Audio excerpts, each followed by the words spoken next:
So he's over at Oklahoma this year. He'll be catching passes from Jalen Hurts, and so he could be very, very dangerous.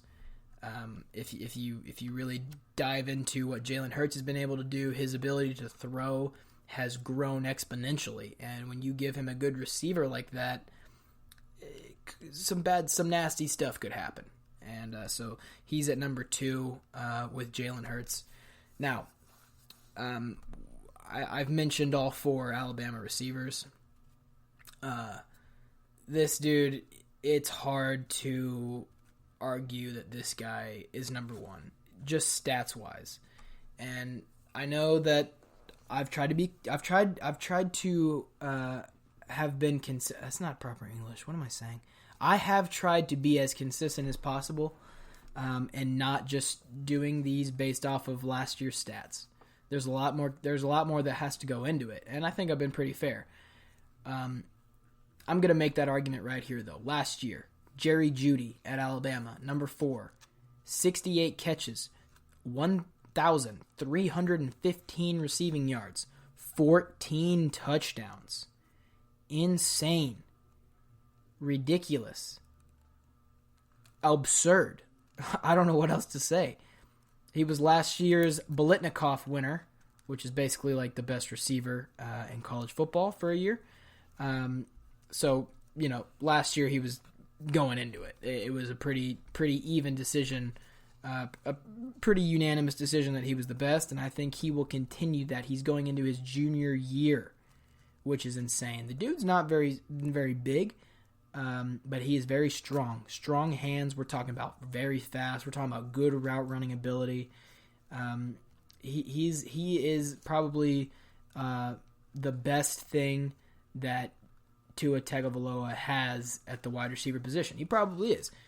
Now, when they decide to double cover Jerry Jeudy, they're going to have to figure out what to do with Henry Ruggs. They're going to have to figure out what to do with Devonta Smith. They're going to have to figure out. I can't talk tonight. Have y'all noticed that? Maybe I'm like becoming stupid reading how good Jerry Jeudy is. They're going to have to figure out what to do with Devonta Smith and Jalen Waddle. Yeah, that's the guy. This is terrible. We're cutting this in post. But yeah, basically, this dude is a stud. So there you have it. The top 5 wide receivers in college. This one was very easy to pick because, hey, it's evident. Basically all of these wide receivers, I guess the common denominator is that they have really good quarterbacks. You could make an argument that the only one that doesn't is Kendrick Rogers because, Kellen Mond really hasn't peaked yet. I think he'll peak this year. I think this is Kellen Mond's peak year because he's had another full off season with Jimbo Fisher, which is huge, as we know historically.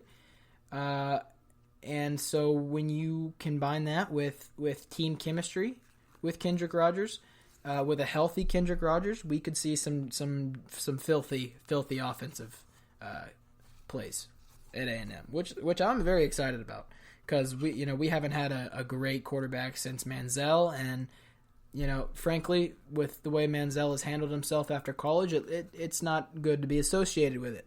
Love what he did in College Station, but the dude's a mess right now. Hopefully he gets his act together and plays in the XFL. He's been thinking about doing that. Now that he played for the AAF, as many of you know, now that that's gone, he's thinking about the XFL, which is a new thing. Again, it's coming back out of the woodworks. San Antonio doesn't have a team, so we need to sponsor a team. However, the other thing I did want to mention, when the AAF was a thing, we had the San Antonio Commanders. Basically, we just didn't get enough people in the doors, so they had to close production. San Antonio had the highest populated game. It was like 26,000 or something, so it's not very big, but nonetheless, San Antonio had the most turnout at any game during the short season. So, shout out to them. 26,000 people, so very small, but it's for what it's worth. Anyway, we're going to talk about some murder here. Okay. if you've been keeping up with social media at all and meme culture, the Florida Man memes are great. In fact, you can look up quote Florida Man with your date of birth, and they'll have like a funny thing that some Florida guy did on your birthday, and it's pretty insane. I think mine's like some guy, like, I don't know, threw a trash can at some old lady or something like that. But it's playing off the fact that Florida is just the weirdest state ever, and it's panhandle behavior, which I have this running theory that panhandle behavior is just obnoxious hillbillies, just weird people doing weird things that normal human beings like you and me just don't do, and just look and laugh while it happens. That's what Florida men in the news, in meme culture, that's what they represent. So, former Florida defensive back Tony Joyner has been convicted of murder. His wife died in 2016. There was complaints from his wife that Joyner was beating her. Okay? He was reprimanded for that. And he's been convicted of murder. Talking about Joyner played in 2006 and 2007. Impressive stats. We're talking about 59 tackles during the 2006 championship run. And he played out against Ohio State that year for the BCS. Of course, the college football playoffs hasn't started yet, so that was back in BCS. Bowl Series championship, or Bowl Championship Series, my bad. But yeah, impressive stuff during the 2006 championship. He was a captain of the 2007 team. Interestingly enough, if you know anything about Aaron Hernandez, who was also on the 2007 Florida Gators team, he played tight end. He was also convicted of murder in 2015 and later committed suicide in jail 2 years later. So very sad to hear about that, if you didn't already know. But so that 2007 Florida team, man, they don't have a great track record. Their secondary is a little messed up there in Gainesville. Florida man kills his wife, which is no laughing matter. And hopefully if he's found guilty.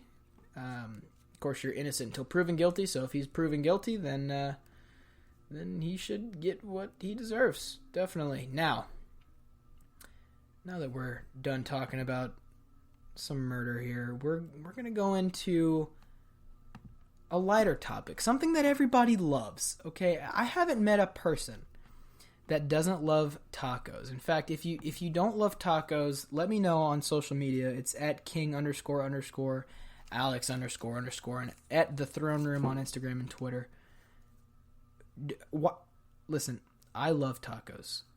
I love fajita tacos, breakfast tacos. Give me a bacon, egg, and cheese, a chorizo and egg. Dude, done. Down my throat, okay? Potato and egg, I'll eat it. If you hand me a bean and cheese, I'm going to be offended. Okay, honestly, like, bean and cheese is kind of disgusting. It has the consistency of baby food, but it tastes like mud. So I'm not about that. But a bacon, egg, and cheese down my throat, in my face. A chorizo and egg in my face for breakfast, okay? And, for lunch and dinner, fajita tacos, chicken fajita tacos, dude, in my mouth. Hard. Like now. So I love tacos. Now, somebody that also loves tacos is Derek Tucker. Derek Tucker played last year 11 games for Texas A&M. He's a defensive back, just a beast.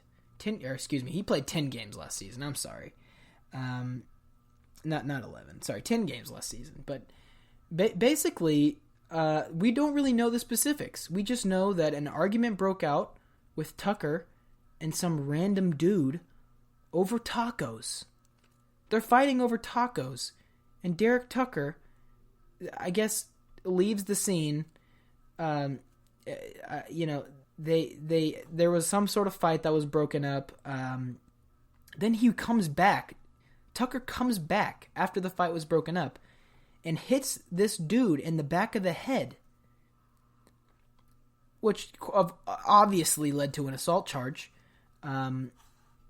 He's going into his junior year, strong safety. He was expected to come back in 2019. A&M needs as much experience as we can get. We do. We're talking about rebuilding a team here. This is the time where we need experience. We already had problems in the secondary with covering the pass. We already had problems in our defense, specifically covering the pass. This is not good.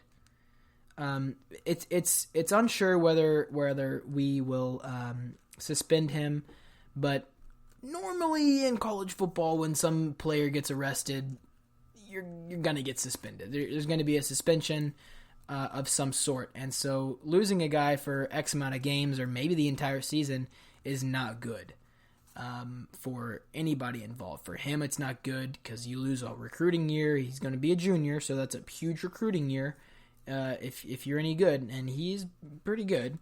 And it's not good for us because we lose a good player. Not good for the coaching staff because they don't look as good, so the school might have to make some decisions, and it's not good for the students because we go to the games and feel sad when Clemson throws an 80-yard touchdown over our heads against a freshman that we had to put in because this guy hit somebody in the back of the head because of a taco. You hit somebody. Look, just eat your taco and go home. Take a nap. Eat another taco and then go to bed. Wake up, eat a taco, go to bed. Look, everybody. These are the rules. I don't make the rules. I'm just telling you the rules. You eat a taco, you go to bed, you wake up, and you eat another taco. Those are the rules. Everybody knows the rules. Everybody knows the rules. Okay, this is not new. This is not news here. Everybody knows the rules. You eat a taco and you go to bed. Wake up, eat a taco. Everybody knows the rules. Okay, so this is not hard, people. Don't hit anybody in the back of the head because of a taco. Just eat your taco. I want a taco right now. Tell you what. So he's arrested. Derek Tucker's arrested. Sad story. It really is a sad story.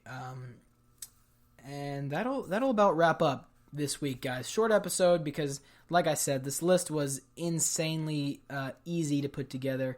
Next week, NFL running back, top 5 NFL running backs, and then the week after that, the season finale college football running backs to close us out. Now, these will be a little more difficult. I can already tell you the NFL running backs will be very difficult. I think college running backs won't be that bad. I already kind of have an idea of the framework for that one. NFL running back is going to be tough. So tune in next week to hear week 6 of the top 5 series NFL running backs. So go check that out. If you haven't listened to the other 3 series, guys, please go check those out. Again, go follow us on social media. If you haven't, it's The Throne Room on Instagram and Twitter. And check me out.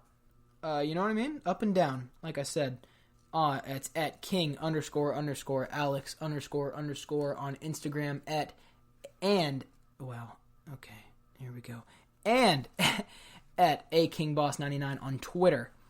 That'll conclude the episode, guys. Thanks so much for listening. And just, look, everybody knows the rules. Eat your taco and go to bed. Thanks. All right. Can we stop now? All right.